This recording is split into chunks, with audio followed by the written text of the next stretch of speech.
Ini kata orang jam ini ya. Berat. Apalagi ngebayangin kamar adem banget ya. Sudah rapi itu mengundang merumahkan diri, Pak. Iya. Waduh. Mantap nih. Ya, tapi kita sudah komitmen bahwa jam seginilah kita mendalami firman Tuhan ya. Baik. Healing atau orang biasa bilang kesehatan mental. Ya, kita berdoa dulu ya. Baik, mari kita berdoa. Tuhan Allah Bapa kami, terima kasih Tuhan, Engkau sekarang memberi kami waktu untuk mendalami tema Retreat Komisi Lanjut Usia GKI Jalan Sanse pada siang hari ini. Ya Roh Kudus, berilah kami kemampuan berkonsentrasi sehingga kami dapat memahami dengan baik apa yang Tuhan kehendaki. Kami berdoa di dalam nama Tuhan Yesus Kristus. Healing. Ya, apa itu healing? Ini dari bahasa Inggris ya. Ada yang mungkin pernah dengar apa itu healing? Jalan-jalan, pemulihan, segar, refreshing. Ya, dan istilah ini makin banyak dipakai anak-anak muda sekarang ya. Kerja sehari langsung healing, lalu ke kafe akhirnya duitnya habis. Buat itu ya, healing. Malah kita zaman dulu kerja ya bener-bener seminggu kerja, nanti healingnya pas akhir bulan atau awal bulan ya. Itu pun kalau ada dana, kalau enggak healing ya. Ya, apa itu healing? Healing itu adalah proses penyembuhan, terutama penyembuhan mental, emosional, dan batin yang bertujuan untuk mendapatkan kembali kesehatan, ketenangan, dan kenyamanan setelah mengalami stres, trauma, atau luka batin lainnya. Jadi nggak ada di sini bilang setelah seharian kerja ya, oh tapi bisa masuk sih, seharian kerja kan stres. Oh iya, bisa. Berarti anak sekarang gampang banget stres ya. Baru sehari kerja udah healing, berarti udah stres dia. Ya. Ya itulah healing ya. Jadi penyembuhan mental. Ada juga emosional, ada batin, dengan tujuan mendapatkan kembali kesehatan. Jadi ada unsur kesehatannya di sini ya. Tenang. Artinya ya dia nggak marah-marah, nggak emosi, tidak tantrum ya istilahnya ya. Ya dia tenang. Lalu dia merasa nyaman, damai. Iya. Setelah mengalami stres, biasanya trauma. Trauma itu apa?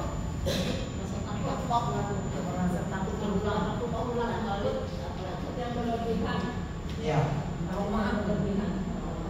Trauma. Kalau istilah kedokteran, traumatik. Siapa yang pernah belajar kedokteran? Ya. Menimbulkan luka atau gangguan yang bisa membuat seseorang menjadi lemar, kena pukulan ya. Ya. Jadi trauma di sini artinya ada suatu masalah yang menghantam dia. Ya. Nah, pertanyaannya bagi kita, berapa Berapa banyak gejala berikut ini yang pernah kita alami secara pribadi? Depresi. Ada yang pernah mengalami depresi? Rata-rata, Pak. Udah depresi tuh. Depresi. Depresi itu artinya gangguan suasana hati yang ditandai dengan perasaan sedih yang terus menerus. Ya, jadi sedihnya itu terus menerus dan hilangnya minat pada aktivitas yang dulu disukai. Jadi kalau dulu suka bangun pagi jalan, tiba-tiba nggak suka. Ayo jalan, malas. Dulu suka masak, nggak masak. Ya, dulu suka kasih kabar, tiba-tiba kok nggak ada kabar ya. Biasanya dia kirim WA, ini kok nggak ada, ya. Jadi dia kehilangan minat pada aktivitas yang biasa dia lakukan. Kehilangan semangat. Ya, kehilangan semangat betul.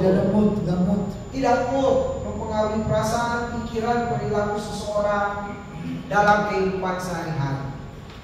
Ya, mungkin kita pernah semua mengalami ya, saya yakin ya. Walaupun mungkin depresinya nggak berat. Karena kalau depresi berat, ujung-ujungnya itu bunuh diri. Iya. Atau 3S, Pak. Apa itu 3S? Suka sendiri. Suka senyum sendiri. Iya. Kan kita kadang-kadang mau melakukan apa-apa hari ini malas ya walaupun itu belum bisa dibilang depresi ya, tapi kok tiba-tiba malas aja. Kalau dulu kita butuh semangat, kita yang ngajak orang, sekarang kita jadi kehilangan semangat gitu ya. Ya, dalam pengurusan juga pasti ada yang pernah begitu ya. Tadinya rajin rapat, tiba-tiba kok nggak hadir rapat. Tadinya rajin selamat pagi. Ngomong cucu ya. Rajin selamat pagi loh. Itu nggak ada selamat pagi, apa kuotanya habis. Ya, jadi kita semua pernah, walaupun kadarnya tidak berat. Kecemasan, cemas. Pernah ya? Semua kita pernah cemas. Biasanya karena apa? Masa lalu yang selalu menang. Waduh. Masa lalu yang tidak tercapai. Iya. Cita-cita yang tergantung. Kalau Bu Desi apa biasanya cemasnya karena apa, Bu? Cemas itu contohnya anak berangkat ke suatu tempat. Ya. Belum tiba di tempat dengan waktu yang kita jangkau. Ya, kita jadi cemas. Ya. Contoh ya. Kalau anak kita sakit, kita cemas. Ada juga memikirkan masa depan. Ya. Cemas kalau besok nggak bisa makan. Jarang, Mas. Khawatir ya. Khawatir. Ketidakmampuan berkonsentrasi. Pernah ya pasti ya? Iya. Tiba-tiba kok kayak blank. Pernah salah. Lagi masak. Terus biasanya Lagi jalan. Saya mau ngambil apa tadi ya? Oh iya. Kadang-kadang harus balik dulu ya. Oh iya benar. Kenapa harus balik dulu?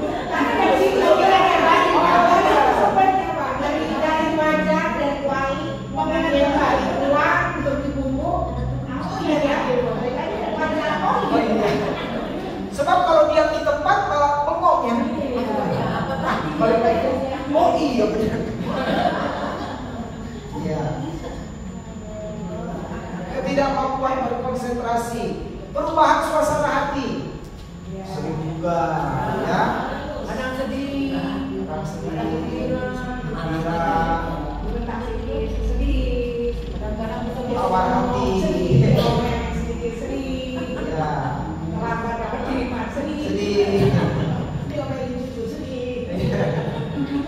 muncul tiba-tiba gak mau ngomong. Iya, suasana hati, betul. Kesulitan berhubungan dengan orang lain, komunikasi. Ini biasanya ada ngapain, Pak? Jadi tadinya kalau ngomong tuh lancar ya, sekarang kok Sungkan. iya, kok mengawali komunikasi. Kalau dulu kayaknya lancar apa aja ya, sekarang kok berarti ada sesuatu di dalam batinnya, ya.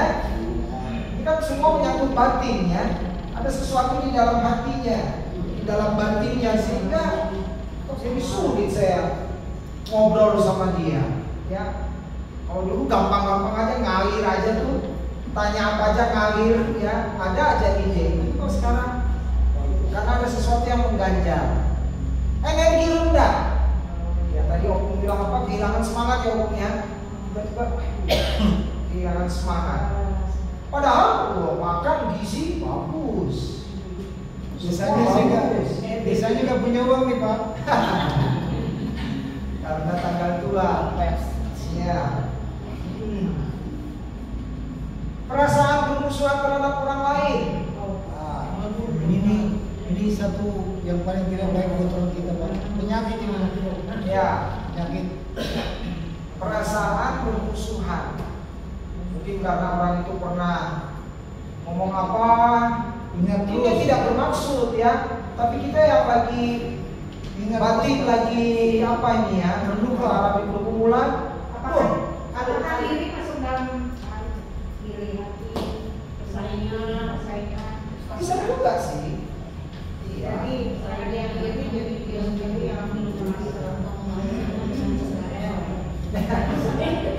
Harus tidak dengan kesalahan. Itu bukan lagi perasaan bermusuhan, itu udah perang beneran. Iya. Kekhawatiran berlebihan. Kayak tadi Bu Nesti bilang ya, anak kok belum nyampe nih. Lalu akhirnya aduh, saya telepon rumah sakit deh. Jam segini sudah. Itu berlebihan ya. Iya. Berlebihan, padahal mestinya ya khawatir, tapi nggak usah berlebihan. Perasaan tidak mampu mengatasi stres, pernah kita ngalami pastikan ya. Saya nggak mampu nih, rasanya kok berat banget sih aku. Biasanya mana nih? Biasanya makan besar ini, Pak. Biasanya makan besar lagi stres. Makan mulu. Konsumsi obat-obatan terlarang atau alkohol berlebihan. Karena ada sesuatu dalam badan lah. Overdosis. Saya minum obat tidur aja. Kalau kemarin dosis dari dokter itu apa? Dosis obat tidur berapa miligram? 5 miligram. Saya mau yang 100 miligram. Iya, ya kan? Atau yang biasa minum, saya mau mabok dulu dikit Ya Pak Ali ya, saya mau mabok dulu ya. Iya. Nah, jadi semua kok mati lagi ya sini? Iya, makanya ini karena saudara kita jadi masuk ke sini kena mati. Oh, coba Pak, mana nggak disetel? Time kali. Coba Pak, timernya kali. Ya, jadi semua perasaan-perasaan ini tentu kalau dibiarkan mengganggu. Karena itulah manusia membutuhkan healing, ya. Manusia membutuhkan healing. Nah, kita cenderung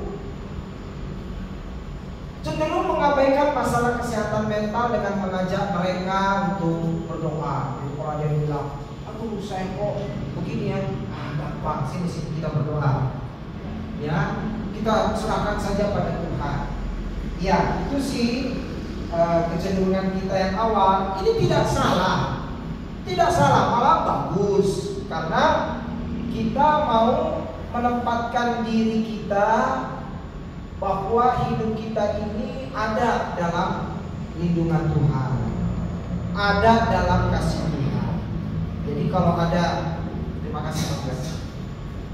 ada suatu masalah, ya kita berdoa, mohon pertolongan, kita serahkan supaya Tuhan membantu menyelesaikan permasalahan kita.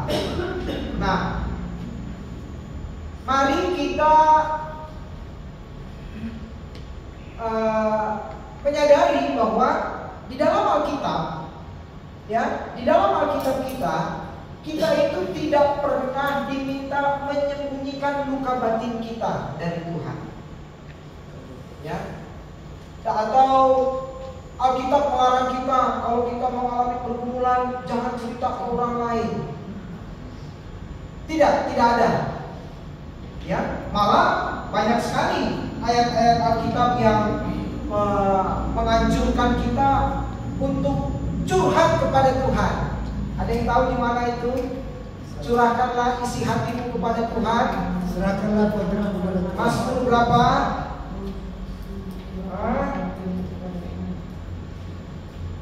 Coba kalau nggak itu buka di Google. Curahkanlah hatimu kepada Tuhan. Dulu pernah loh, saya sengaja tunjukkan ayatnya. Ya, ada yang sudah temukan? Lihat di Google. Ada yang Google. Curahkanlah isi hatimu kepada Tuhan. Wah, bukan Alkitab saya baru. Oh, udah. Mazmur 62. Ulince mana Alkitabnya? Ini kan retreat. Mazmur 62. Ayo buka Alkitab. Mazmur 62.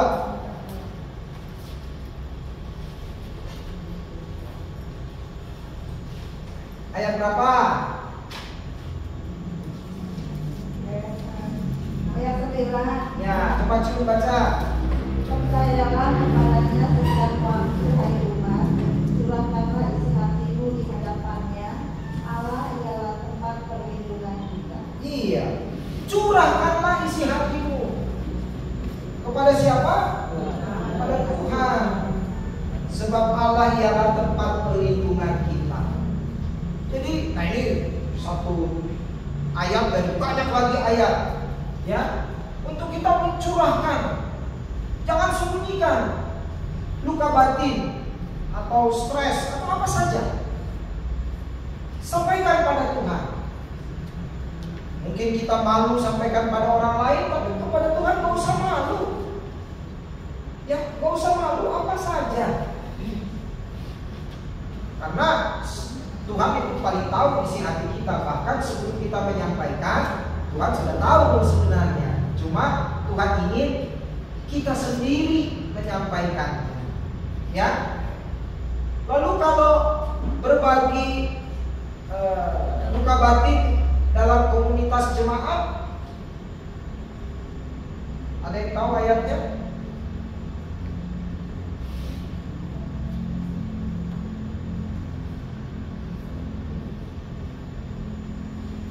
Persekutuan, ya. Ya, itu banyak tuh di Kisah Para Rasul. Oke, nanti kita lihat juga. Nah, masalah kesehatan mental bukanlah dosa. Jadi jangan pernah kalau mengalami stres, kecemasan, kekhawatiran, berarti saya sudah berdosa. Tidak, itu perasaan yang wajar karena memang keterbatasan kita sebagai manusia. Ya, jangan cepat-cepat menghakimi diri. Aduh, dosa besar saya ini. Tidak. Nah, mari kita lihat yang pertama, kekhawatiran. Oh, mestinya kalau terjemahan baru pakai KHW, ya. Iya. Kekhawatiran. Siapa yang tahu Nabi di Perjanjian Lama yang pernah dalam pelayanannya melihat seorang yang khawatir lalu dia meyakinkan, jangan khawatir, Tuhan pasti penuhi. Nabi siapa?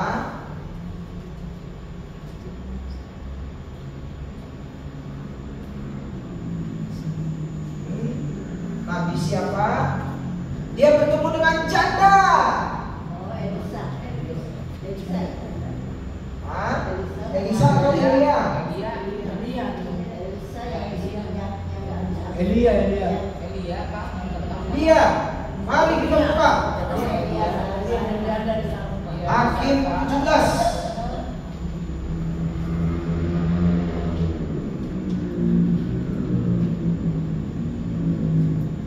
Hakim 17 ya. Intinya ada di ayat 13, tapi kita nikmati ceritanya dari ayat sebelumnya ya.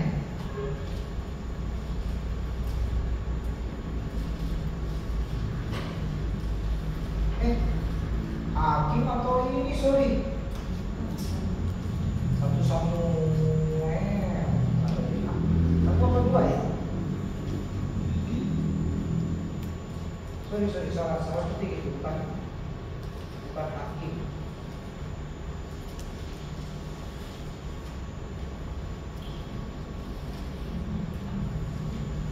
Apa ini Hakim saya lupa.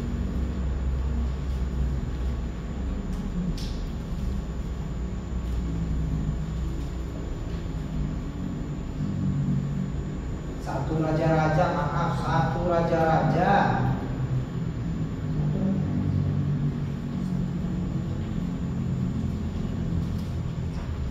Satu Raja-Raja 17 ya. Nah ini biar kita nggak ngantuk, kita baca lah ya, baca bergilirannya. 1 Raja-Raja 17 mulai ayat 7. 1 Raja-Raja 17 mulai ayat 7. Elia dan janda Sarfat ya. 1 Raja-Raja 17 mulai ayat 7. Mulai dari Pince lalu Ibu Chris. Tetapi sesudah beberapa waktu sungai itu menjadi kering, sebab hujan tiada turun di negeri itu.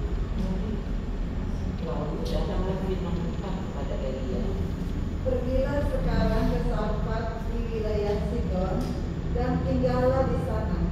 Ketahuilah, aku telah memerintahkan seorang janda di sana untuk memberi kau makanan. Sesudah itu ia bersiap lalu pergi ke Sarfat. Setelah ia sampai ke pintu gerbang kota itu, sampailah di sana seorang janda sedang menundukkan kayu api. Ia berseru kepada perempuan itu, katanya, cobalah ambil bagiku sedikit air dalam teri supaya aku minum.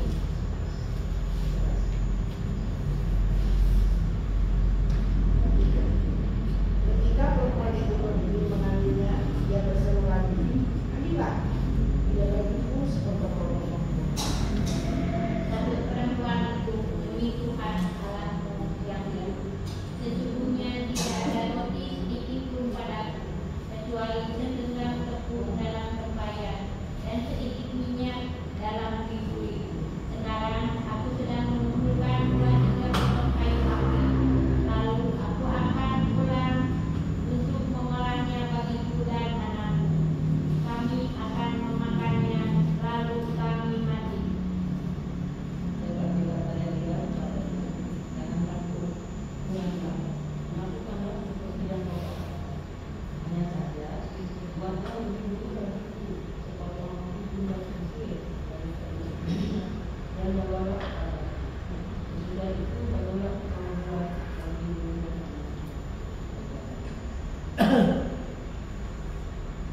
Tetapi kata Elia kepadanya, janganlah takut, mengapa?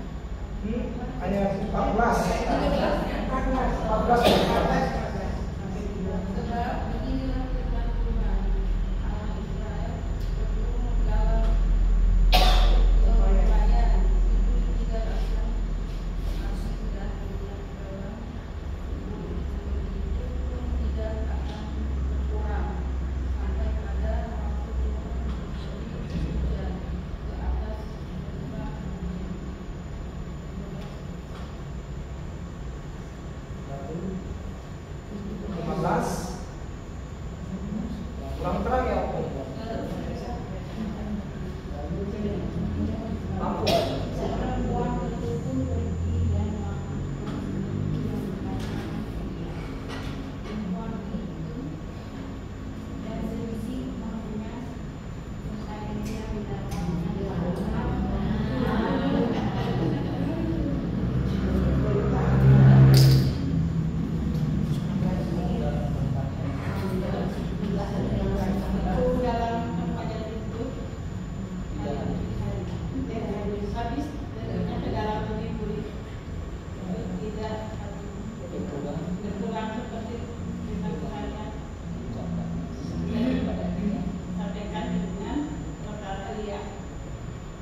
beberapa waktu kemudian anak dari perempuan menjadi rumah itu jatuh sakit.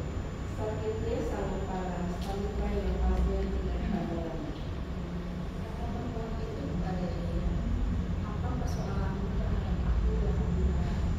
Apakah engkau datang kepadaku untuk mengingatkan kesalahanku dan mengembalikan? Ya, oke, cukup dulu ya. Nah, tadi kan poinnya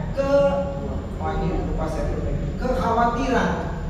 Di mana dari ayat ini yang menunjukkan kekhawatiran? Ya, saya mau tunjukkan Alkitab bahasa Inggris ya. Alkitab bahasa Inggris. Alkitab bahasa Inggris di ayat 13 itu agak beda loh dengan bahasa Indonesia. Alkitab bahasa Inggris,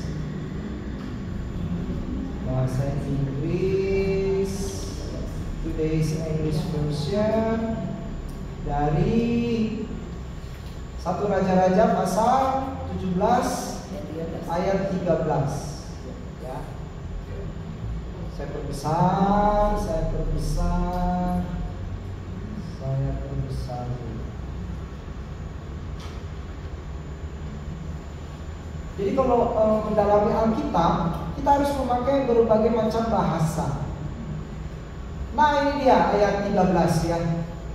Apakah terlihat nih? Don't worry. Loh. Oh, saya belum. Sorry. Pantesan. Don't worry, be happy. Jangan cemas. Nah, ini ya. Alkitab bahasa Inggris, Today's English Version. Nah, don't worry. Elijah said to her, go on and prepare your meal. Ya, don't worry. Bukan dibilang don't be afraid. Jangan takut. Tapi jangan khawatir. Ya, saya nggak tahu kenapa Lembaga Alkitab Indonesia menerjemahkannya jangan takut ya. Padahal ini daripada khawatir ya. Ya. Tadi ya. Oke, jadi di ayat 13 ya. Jangan khawatir. Ya. Jadi sebenarnya wajar kalau janda di Sarfat ini merasa khawatir kan, karena persediaan makanannya cuma untuk dia sama anaknya, udah itu mereka akan mati loh. Ya, mati kan berarti wah habis semua harapan hidup, cita-cita berakhir semua. Tapi ini harus dibagi. Wah, berarti mereka makin cepat mati. Iya, tapi Nabi Elia bilang, jangan khawatir. Don't worry. Coba ada iklannya kan? Don't worry, be happy. Iklan apa? Ya Pak. Terjemahan bahasa Indonesia takut ini, Pak, Di menurut pemahaman saya, kata takut yang umum dikenal oleh masyarakat. Tidak khawatir, tapi orang bilangnya takut. Takut nggak berani takut Mereka tidak bilang khawatir. Khawatir itu lebih banyak masuk ke Bahasa sehari-hari gitu. sehari-hari. Bahasa sehari-harinya umumnya orang mengenal takut itu khawatir sebenarnya. Jadi barangkali tepat juga, Pak. Coba kita bandingkan Matius 6 dalam bahasa Inggris ya. Janganlah kamu khawatir akan hari esok. Coba kita lihat lagi yang bahasa Inggris ya. Coba yang bahasa Inggris.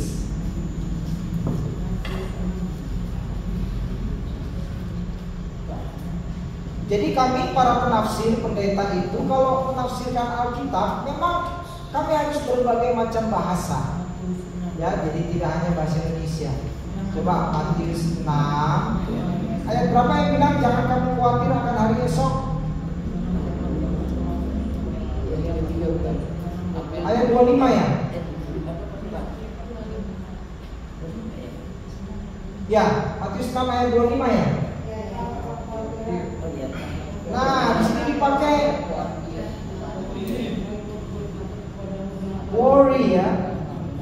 This is why I tell you, Daniel. This is why I tell you, do not be worried about the food and drink you need in order to stay alive, or about clothes for your body. After all, isn't it life worth more than food? And isn't it the body worth more than clothes? Ya. Jadi Alkitab bahasa Inggris lebih konsisten ya. Jadi worry, ya, khawatir, ya. Baik, tapi masukan dari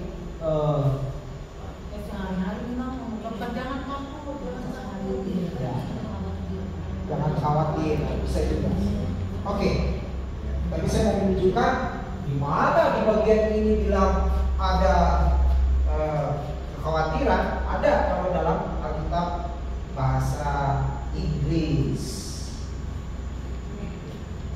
Baik, kekhawatiran itu kalau dibiarkan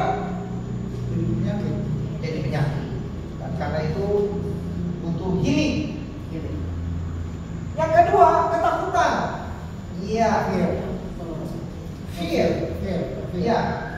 Mari kita lihat di kitab Hakim pasal 6. Hakim pasal 6. Hakim siapa yang disuruh melawan pasukan jumlahnya ratusan ribu? Ya, Hakim Gideon, betul. Panjang sih sebenarnya Hakim Gideon ini ceritanya. Tapi coba kita baca tadi sampai di mana? Hakim pasal 6 mulai ayat 1. Ya. Ayat 1 sampai 8. Hakim 6 ayat 1 sampai 8. Silakan. Sekarang siapa? Tetapi orang Israel melakukan apa yang jahat di mata Tuhan. Sebab itu Tuhan menyerahkan mereka ke dalam tangan orang Midian 7 tahun lamanya. Dan selama itu orang Midian berkuasa atas orang Israel. Karena takutnya kepada orang Midian itu, maka orang Israel membuat tempat-tempat perlindungan di pegunungan, yakni gua-gua dan kubu-kubu. Setiap kali orang Israel selesai menabur, datanglah orang Midian, orang Amalek, dan orang-orang yang di sebelah timur, lalu maju mendatangi mereka. Berkemahlah orang-orang itu di daerah mereka dan memusnahkan hasil tanah itu sampai ke dekat Gaza dan tidak meninggalkan bahan makanan apapun di Israel, juga domba atau lembu atau keledai pun tidak. Bahkan orang-orang itu maju dengan hikmat dan kemah mereka bagaikan belalang yang sangat banyak. Juga mereka beserta unta mereka tidak terhitung olehnya. Mereka datang dan berdiri untuk memusnahkannya. Umat Israel tidak sangat larang menolak orang Midian. Midian dibukakan oleh musuh pada Tuhan. Juga orang Israel berseru kepada Tuhan karena orang Midian. Sampai ayat berapa tadi? 8 ya. Satu lagi. Seorang nabi kepada orang Israel yang berkata kepada mereka, beginilah firman Tuhan, Allah Israel, akulah yang menuntun kamu keluar dari Mesir dan yang membawa kamu keluar dari rumah saudara. Iya. Nah, kalau terjemahan baru nggak ada kata takut. Tapi kalau yang TB1 itu ada di ayat 2. Coba lihat yang masih pegang HP atau TB1 ayat 2 bilang apa? Karena takutnya kepada orang media. Karena takutnya pada Iya. Tapi kalau TB2 udah nggak ada loh kata takut. Iya, makanya sayang juga ya, kok dihilangkan ya. Padahal takut itu menunjukkan betapa bangsa Israel itu memang nggak mampu, nggak berani. Saya juga heran nih kenapa di TB2 dihilangkan kata takut ya. Nah ini tadi saya bilang, jadi kalau kami para penafsir ketika menafsirkan sebuah cerita, kami harus punya banyak referensi Alkitab, apakah bahasa Indonesia, bahasa Inggris, mungkin kalau lebih sulit lagi bahasa Yunani, bahasa Ibrani ya, supaya memperkaya kita, itu saja, memperkaya kita. Jadi Hakim Gideon ya jelas ketakutan dong, berhadapan dengan berapa jumlah pasukan bangsa Midian? 120.000. Kemarin Bapak Presiden kita Prabowo Subianto menjanjikan 20.000 tentara Indonesia akan dikirim. Ukraina sama Palestina. Ukraina sama Palestina. Karena di Papua tidak kelihatan Pak. Tapi maaf ya, orang agak pesimis. Lawan Papua aja nggak berani. Iya. 20.000 dari mana biayanya ya? Ya besar sekali. Itu aja udah besar. Apalagi ini 120.000. Wow. Ya dari mana kekuatan bangsa Israel? Ya. Nah lalu kita lanjut masih tentang ini, ya masih tentang ini, yaitu di Hakim 7, Hakim pasal 7, Hakim pasal 7 ayat 3. Nah kalau ini jelas nih ada kata takut nih. Sekarang siapa? Hakim 7 ayat 3. Sekarang siapa yang baca? Pak Ari. Bu Jumerni, matanya. Hakim 7 ayat 3. Waduh, Pak Ari pakai kacamata juga. Ya udah beres nih.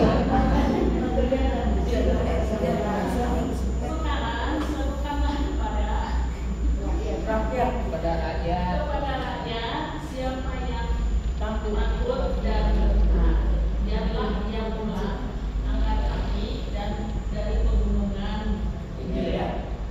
Lalu pulanglah 22.000 orang dari rakyat itu dan tertinggal 10.000 orang saja.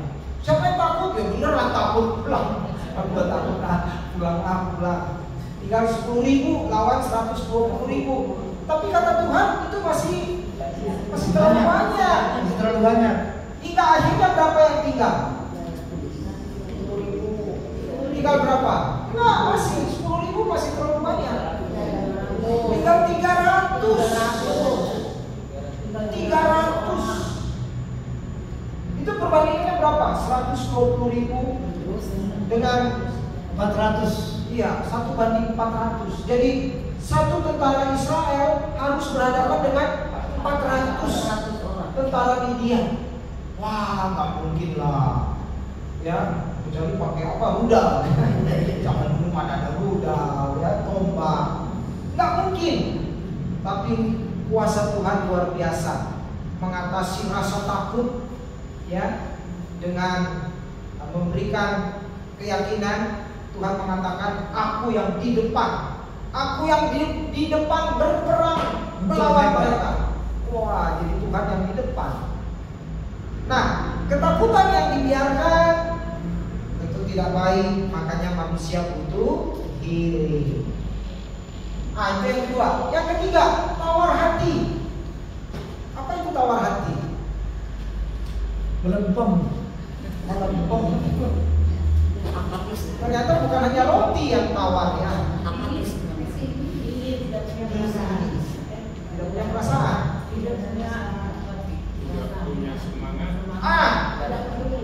tidak punya semangat betul. Yosua, mari kita buka. Yosua. Siapa yang tahu Yosua ini pengganti siapa? Musa. Ya, betul.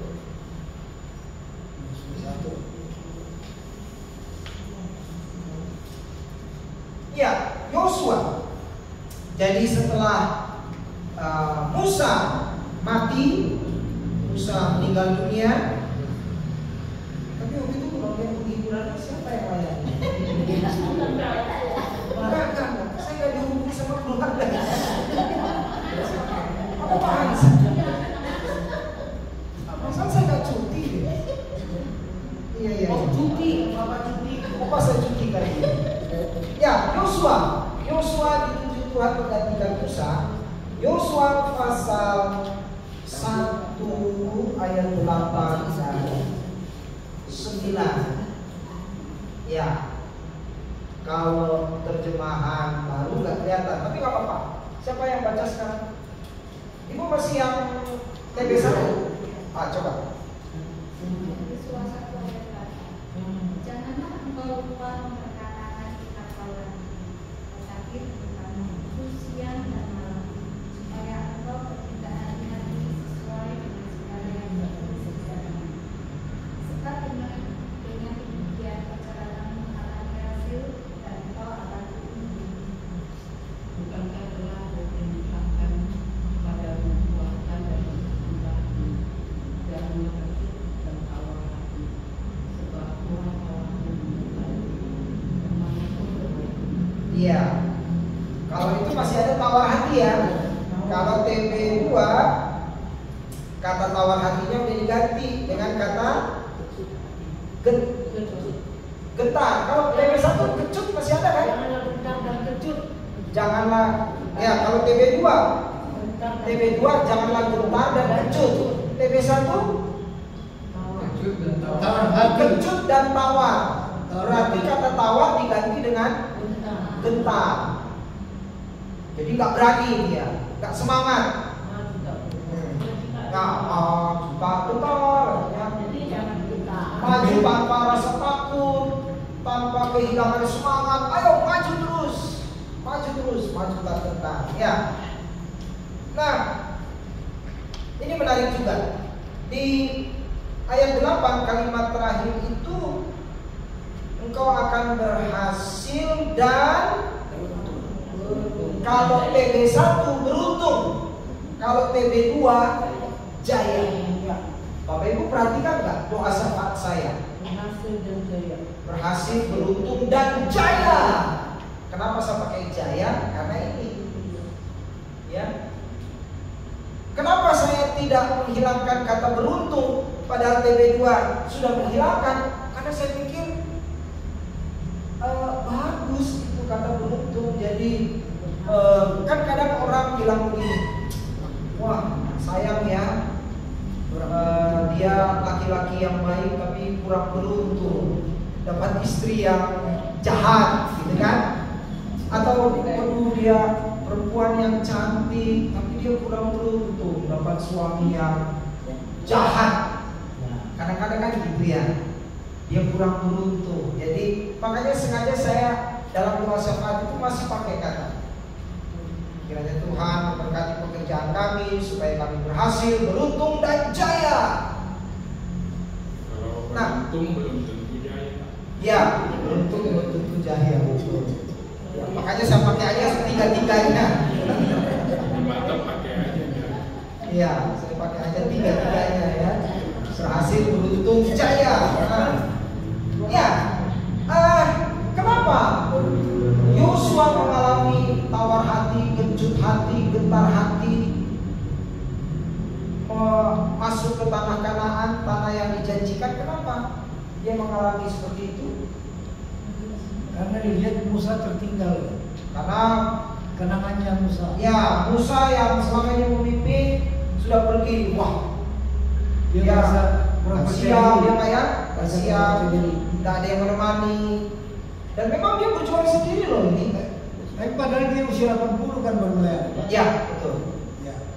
Nah, ketakutannya tawar hatinya sangat wajar sih. Karena memang bangsa Kanaan ini kan bangsa yang besar. Makanya kan nanti dikirim pengintai kan. Sebelumnya Yosua dan Kaleb juga kan pengintai sebelumnya. Ya. Yosua, ya, tawar hati, kecut. Kok hati disebut kecut sih? Memang hati bisa asam. Asam. Sorry, setahu saya asam itu ketek.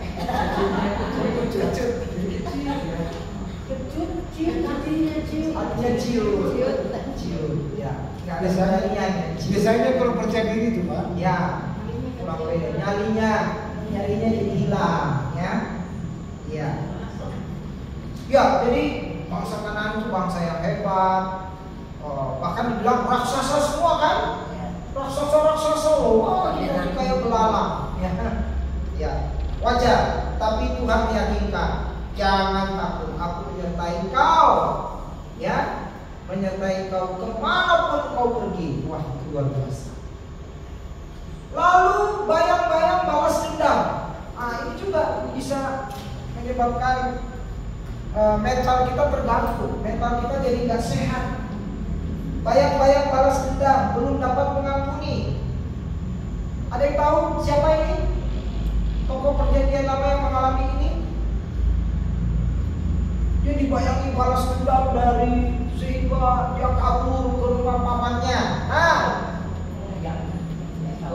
Yakub, ya, iya.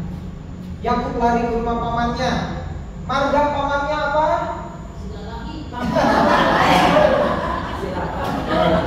Silaban. Saudaranya Mesti. Iya.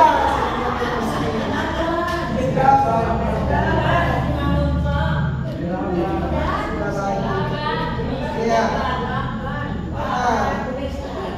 Lihat di Kejadian 27.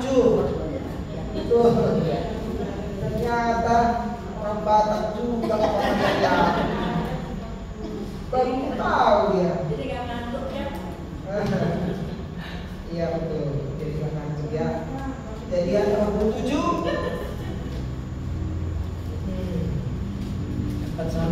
Mulai dari ayat 41. Silakan, siapa lagi yang baca?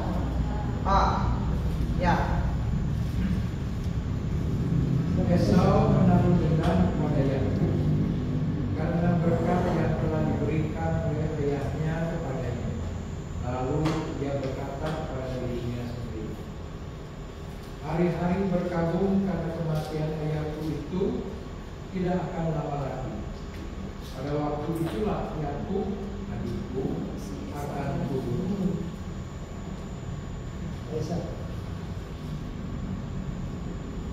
Ayat 42, Kaisar. Ayat 42, Kaisar.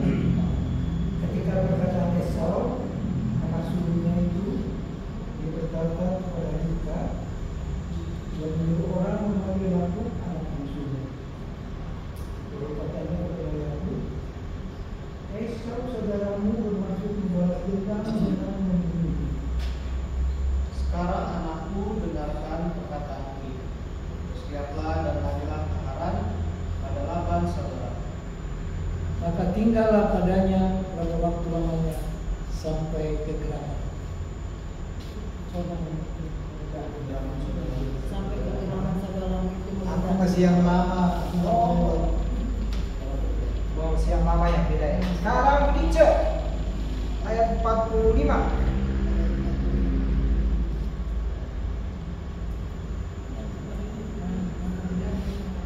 Dan kemarahan kakakmu itu surut daripadamu, dan dia lupa apa yang telah engkau perbuat kepadanya. Kemudian aku akan menyuruh orang menjemput engkau dari situ. Mengapa aku akan kehilangan kamu berdua pada satu hari juga? Lalu Ribka berkata kepada Ishak, aku merasa rindu dengan ibuku karena perempuan yang kurangnya itu. Jikalau Yakub juga mengambil seorang istri dari antara perempuan ini seperti perempuannya itu, apa gunanya lagi aku? Kemudian Ishak memanggil Yakub, memberkati dia serta berpesan kepadanya, janganlah mengambil istri dari perempuan tanah. Bersiaplah pergilah kepada Abraham berperang kalian dan ambillah dari situ seorang istri dari anak-anak saudara. Kiranya Allah yang Maha Kuasa memberkati engkau, membuat engkau beranak cucu dan membuat engkau menjadi banyak, sehingga engkau menjadi kumpulan bangsa-bangsa. Kiranya Ia memberikan kepadamu berkat Abraham, kepadamu dan keturunanmu, sehingga engkau memiliki negeri ini yang kau diami sebagai pendatang, yang telah diberikan Allah kepada Abraham. Demikianlah Ishak melepaskannya. Lalu dia berangkat kepada Aram, kepada Laban anak dari Lea. Orang Aram itu saudara Ribka, ibu Yakub dan Ishak. Ayat 6. Ayat 6.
Ya, jadi Yakub lari ke rumah pamannya dengan dibayang-bayangi apa? Balas dendam. Iya, balas dendam. Jadi ibunya tahu bahwa Yakub belum dapat mengampuni, maka ibunya Ribka, larilah kau nak ke rumah pamanmu, tulangmu. Dan ambillah apa? Gurunya. Bolu. Pariban. Pariban, betul. Itu dia pariban itu. Bortul. Bolu tulang, bortul. Ambillah. Jadi rupanya ada batak banyak mirip ya. Orang Batak itu. Iya kan Sinabat. Ada yang bilang suku Batak itu bagian dari 10 suku yang hilang katanya ya. 10 suku yang hilang ya. Mudah-mudahan benar ya. Ya betul lah seorang sidang. Ya, jadi ya ada berapa tahun ya? Ada berapa tahun ini? Pak Hans tahu berapa tahun dia kabur ini? Lupa saya kan. Lama sampai beranak pinak Pak. Iya, betul. Sampai punya ternak banyak banget. Iya. Tapi curang juga dia Pak. Iya. Keledainya ditempelin. Wah, warna dari kayu. Menipu ditipu. Ya, betul. Ini 20 tahun lebih ya kali ya. Bintik-bintik begini. Ya, betul. Ya, jadi bayang-bayang. Nah, ada lagi selain bayang-bayang balas dendam. Siapa lagi? Masih ingat cerita? Ketakutan karena wah, bakal balas dendam nih. Selain Yakub. Ya, ini dia Saudara Yusuf. saudara-saudara Yusuf ya. Ya, coba kita lihat Kejadian 45. Panjang nih ceritanya nih. Biar nggak ngantuk ya? Iya, boleh. So, kalau hanya dengar ngantuk ya. Kejadian 45 ayat 1 sampai 15. Lalu nanti kita lanjut 50. Sampai di mana tadi? Ada yang kesulitan kacamata? Enggak. Tadi kayaknya bacanya ada lengkok. Lalu dia berselisih. Maka tidak ada seorang pun yang tinggal di situ bersama Yusuf ketika dia menyatakan dirinya kepada saudara-saudaranya. Setelah itu menangislah ia keras-keras sehingga kedengarannya kepada orang Mesir dan kepada seisi istana Firaun. Dan Yusuf berkata kepada saudara-saudaranya, "Akulah Yusuf, masih hidupkah Bapak?" Tetapi saudara-saudaranya tidak dapat menjawabnya, sebab mereka takut dan gemetar menghadapi dia. Lalu kata Yusuf kepada saudara-saudaranya itu, "Marilah dekat-dekat." Maka mendekatlah mereka. Katanya lagi, "Akulah Yusuf, saudara yang kamu jual ke Mesir." Sekarang janganlah bersusah hati dan janganlah menyesali diri, karena kamu menjual aku ke sini justru untuk menyelamatkan hiduplah Allah mau mengutus aku mendahului kamu menyelamatkan hidup. Ayat 6.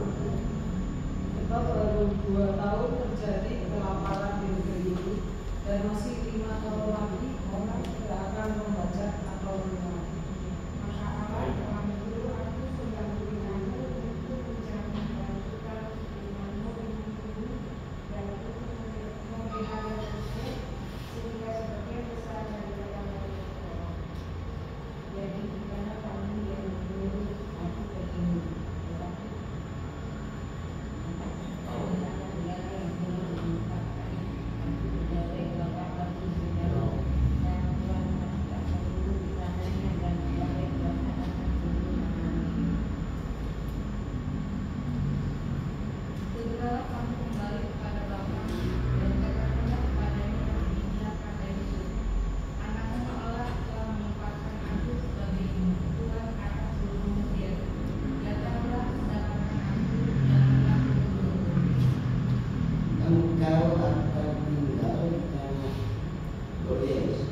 Goshen.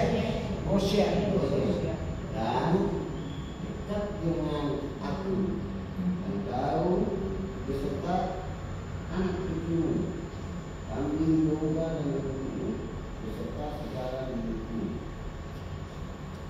Di sana aku akan memelihara engkau, sebab masih 5 tahun lagi kelaparan ini, supaya engkau jangan jatuh miskin bersama seisi rumahmu dan semua orang yang ikut dengan engkau.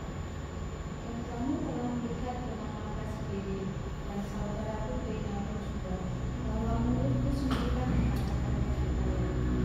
Sebab itu ceritakanlah kepada Bapa segala kemuliaan dan segala yang telah kamu lihat, kemudian segala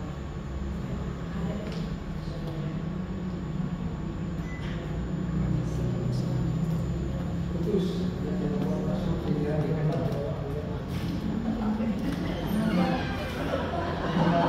ini kalau pakai HP, kalau kurang ajar tidak dikenal masuk.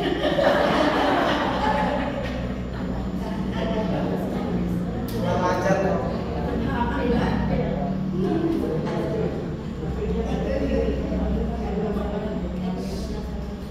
Sebab itu ceritakanlah kepada Bapa segala kemuliaan hukum di negeri Mesir ini dan segala yang telah kamu lihat. Kemudian segeralah bahwa Bapa benar.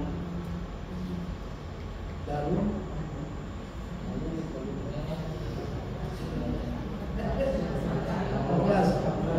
ya. Lalu dipeluknya Leher Benyamin adiknya itu, dan menangislah dia, dan menangis pula lah Benyamin pada bahu Yusuf.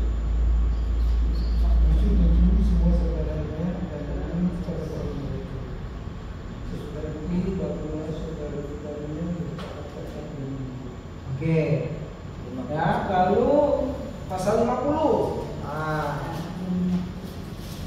Jadi untuk mengerti pasal 50 kita harus baca dulu pasal 45. 50 ayat 15 sampai 21. Ketika saudara-saudara Yusuf melihat bahwa ayah mereka telah meninggal, mereka berkata, boleh jadi Yusuf masih dendam terhadap kita dan akan membalas sepenuhnya kepada kita segala kejahatan yang telah kita lakukan. Sebab itu telah kita lakukan kepadanya. Sebab itu mereka menyuruh menyampaikan pesan kepada Yusuf sebelum ayahmu mati. Dia telah berpesan kacamata negara. Kulice ayat 17 50 ayat 17. Beginilah harus kamu katakan kepada Yusuf, ampunilah kiranya kesalahan saudara-saudara dan dosa mereka, sebab mereka telah berbuat jahat kepadamu. Maka sekarang ampunilah kiranya kesalahan yang dibuat hamba-hamba Allah ayahmu. Lalu menangislah Yusuf ketika orang berkata demikian kepadanya. Saudara-saudaranya sendiri pun datang dan sujud di hadapannya serta berkata, kami datang dan Tetapi Yusuf berkata kepada mereka, janganlah takut, sebab apakah aku ini Allah? Memang kamu telah merencanakan yang jahat terhadap aku, tapi Allah telah merencanakan yang demi kebaikan, untuk mewujudkan apa yang terjadi sekarang ini, yakni memelihara kehidupan kita. Jadi janganlah takut, aku akan memelihara kamu dan anak-anakmu juga. Demikianlah ia menghibur dan menenangkan hati mereka dengan perkataan. Iya, Yusuf menghibur dan menenangkan hati mereka. Jadi Yusuf melakukan healing ya terhadap saudara-saudaranya yang takut. Aduh, Yusuf bakal balas dendam nih. Apalagi ayah kita, bapak kita sudah mati. Aduh. Nah, tapi ternyata Yusuf memang orangnya bijaksana, mengampuni ya. Tidak ada sedikit pun mau balas dendam ya. Luar biasa. Saya selalu kalau baca Yusuf ini terharu ya, terharu terus terang bagaimana dia mau mengampuni. Ya, jadi ketika kita dibayang-bayangi oleh orang lain akan balas dendam atau kita justru juga akan balas dendam, nah disitulah mental kita terganggu, kita butuh healing. Nah, yang kelima, pemulihan emosional dan batin. Ini kok apa hubungannya dengan healing ya? Tadi kan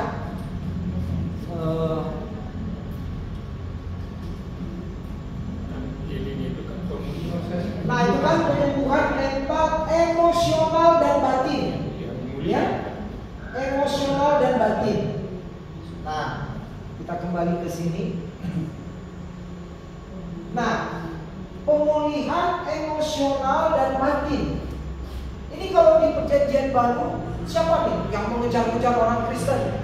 Saulus. Betul sekali. Ya, Kisah Para Rasul 9. Kisah Para Rasul 9.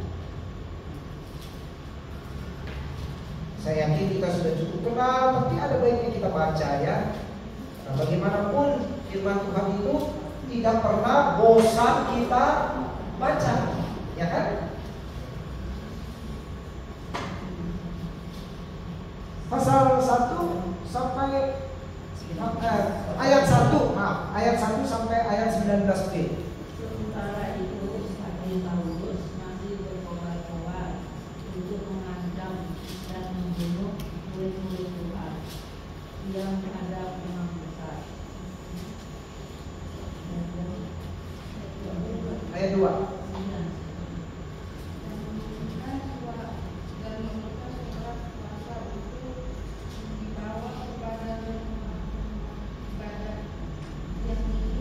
Yahudi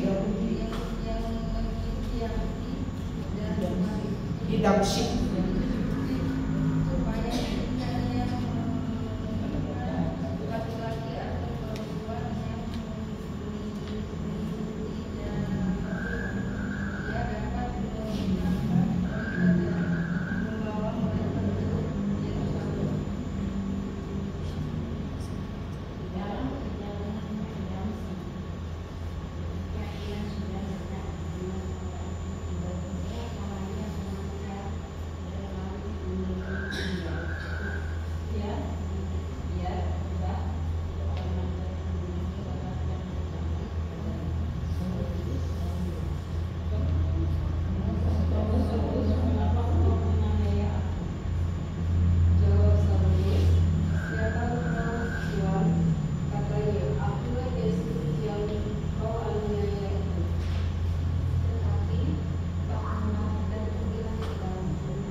Saulus bangun dan berdiri, lalu membuka matanya, tetapi ia tidak dapat melihat apa-apa. Mereka harus menuntun dia masuk ke Damsyik. 3 hari lamanya ia tidak dapat melihat, dan 3 hari lamanya ia tidak makan dan minum. Di Damsyik ada seorang murid Tuhan bernama Ananias. Tuhan berfirman kepadanya dalam suatu penglihatan. Ananias, jawabnya, ini aku Tuhan. Firman Tuhan, bangkitlah dan pergilah ke jalan yang bernama Jalan Lurus, dan carilah di rumah Yudas seorang dari Tarsus yang bernama Saulus. Ia sedang berdoa. Ya, dalam suatu penglihatan ia melihat bahwa seorang yang bernama Ananias masuk ke dalam dan mengangkat tangannya ke atasnya supaya dia dapat melihat.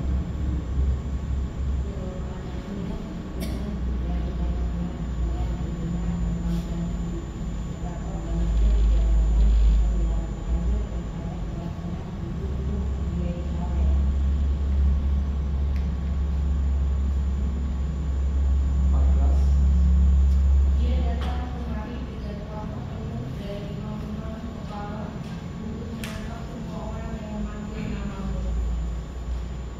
Namun dilakukan kepadanya dan tidak sebab orang ini alat Tuhan bagi untuk menggunakan mengaku di hadapan banyak bangsa-bangsa lain serta raja-raja dan orang-orang Israel.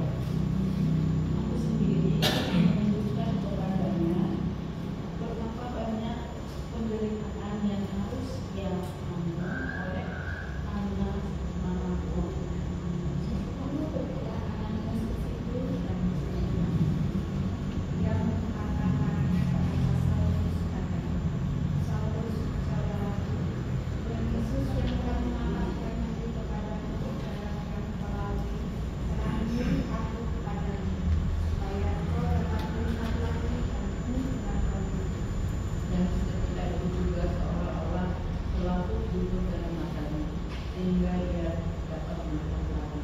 Ia bangun lalu dibaptis.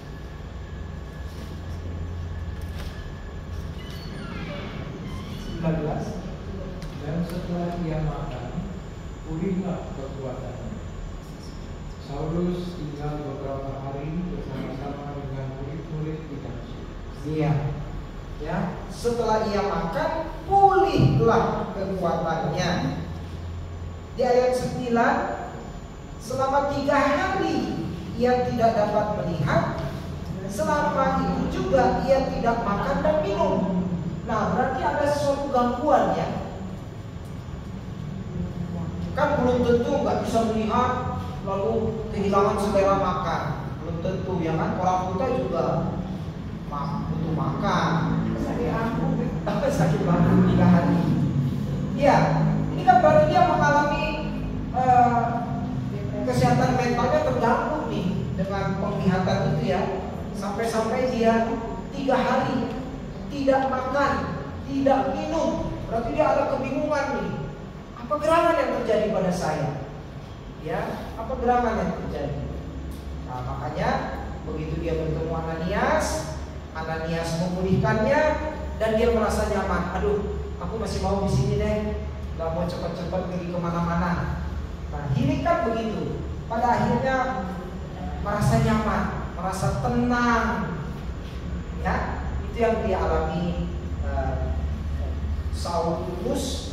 Lalu kemudian namanya diubah menjadi Paulus. Ya. Tidak dapat melihat. Kalau orang bisu minta makan, gimana caranya? Coding. Gini kan? Kalau orang buta mau minta makan, ngomong aja.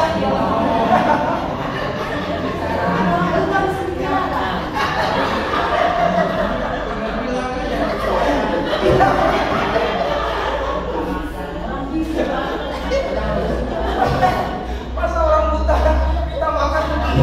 Ngomong aja, saya mau makan.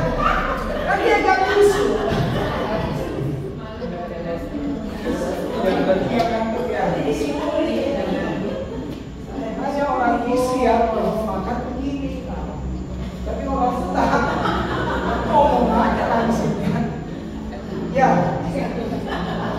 Nah, itulah ya beberapa contoh ya orang-orang yang mengalami pemulihan dari katakanlah mentalnya yang terganggu, batinnya yang terganggu. Tentu masih banyak lagi. Ini kita sampai jam berapa ya? Ya. 3. Oh, 15 menit lagi. Oke, silakan. Saya kasih nyanyi. Oh, boleh. Lagu apa yang bikin Gira? Ayo. Nyanyi. Apa enggak itu? Yang girang. Hati yang gembira adalah obat ya. Nomor 5. Nah, saya kalau mati ngajak rumah nyanyi lagu ini sampai 5 kali supaya girang.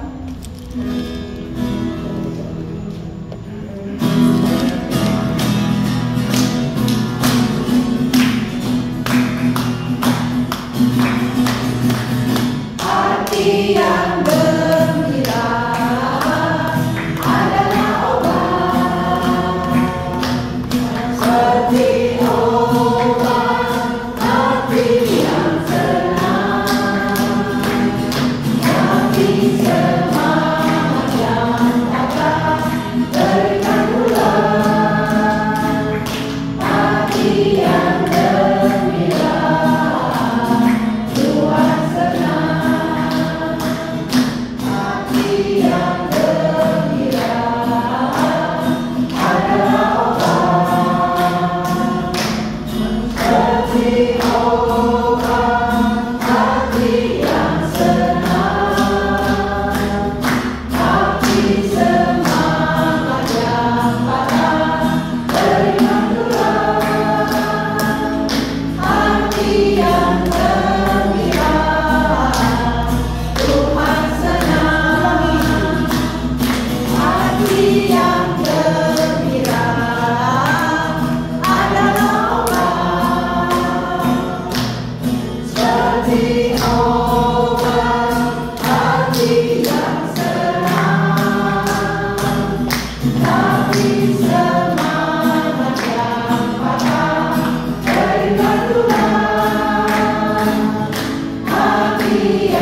Yang sedih siapa? Tulangnya yang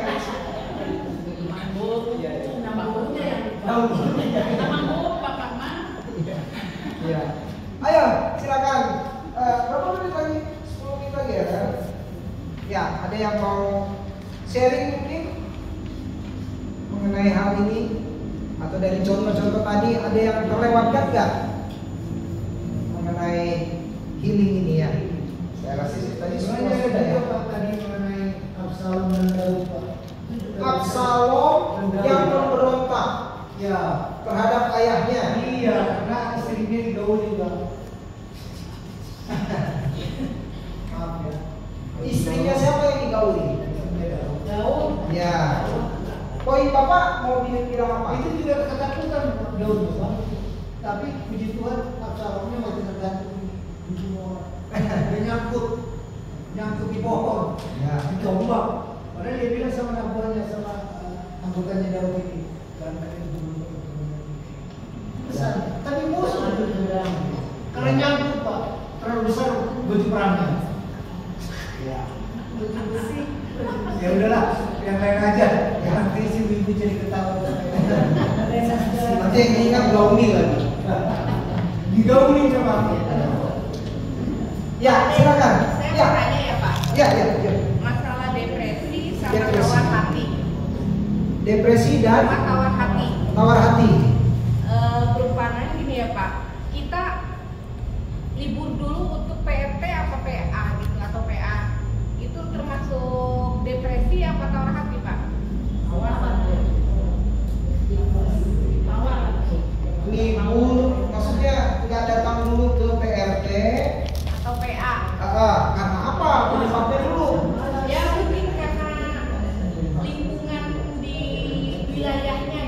misalnya tetangganya.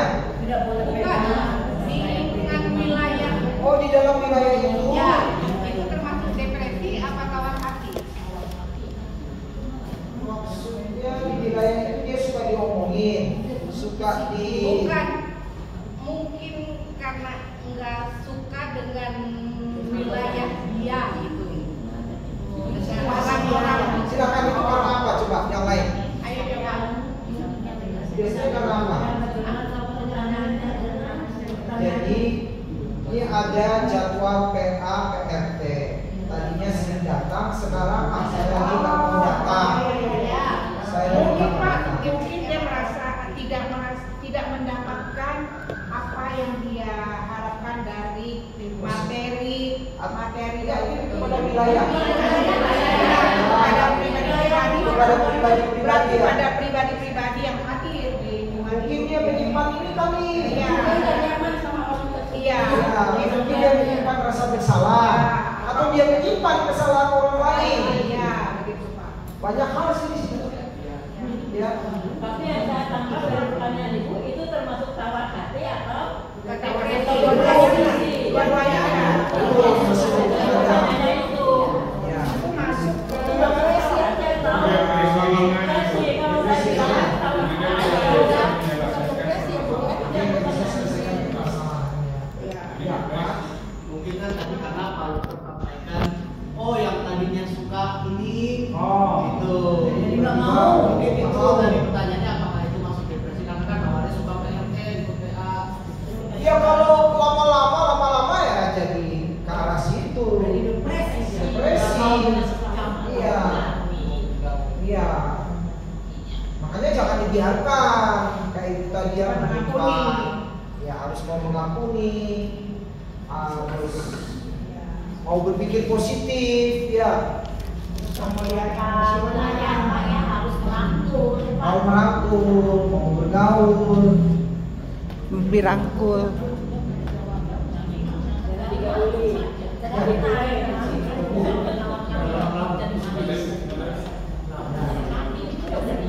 Ya, apa lagi?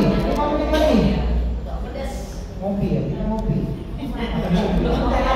Ngopi ini lah. Kopinya bawa masing-masing, Pak. Ini buat sendiri, cuma air teh sama air hangat. Oh. Ya, memang pesannya teh ngopi dengan panas aja Pak. Ya, silakan. Ini Pak. Ya, Pak Ari. Artus. Nama lengkapnya Pak Artus. Begini Pak ya, dari permasalahan yang tadi kita bahas dari awal dikaitkan dengan ayat-ayat Alkitab, Ya. ya Pak ya, Ya. itu semuanya adalah dari satu kehidupan diri dan pribadi kita sendiri. Ya. Ya. Nah, kalau saya mempunyai pedoman begini Pak, Ya, ya. Ya. Pak Artus. saya mempunyai pedoman begini. Dulu saya juga sering sakit, ya sampai masuk rumah sakit. Dibilang stres boleh, dibilang nggak boleh gitu ya Pak ya. Pada saat tahun 90 itu saya masih nggak bangun rumah. 1 bulan itu 3 kali mungkin saya masuk rumah sakit Pak.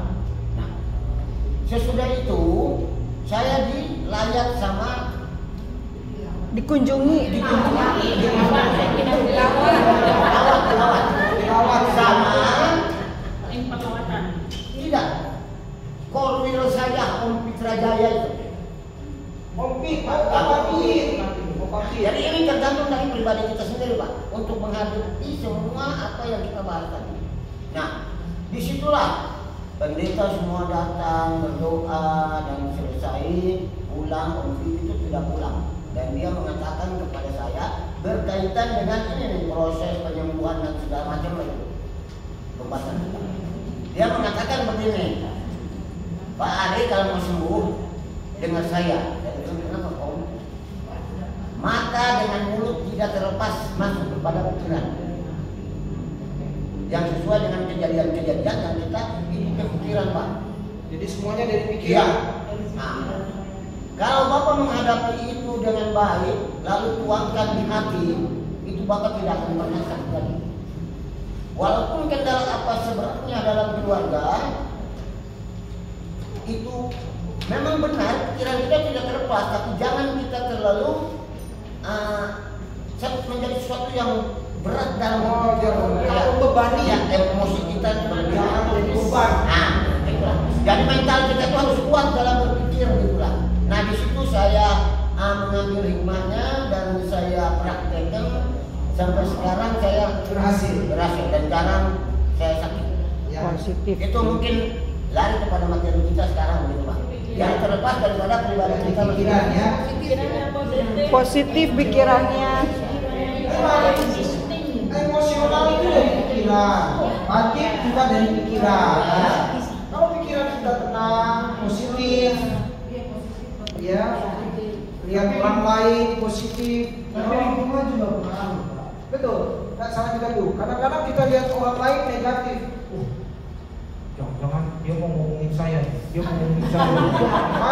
Iya, padahal orangnya lagi cerita apa atau kita aja. Dia mau Pikirannya. saya diomongin. Padahal enggak, ya. Berpikir negatif terus. Lalu akhirnya kamu datang ke PA RT.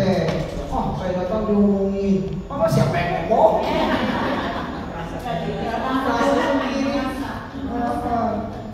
Belum jadi artis mau merasa mau jadi artis. Jadi yang datang ke sini itu pikirannya sehat semua ya Pak ya? Iya.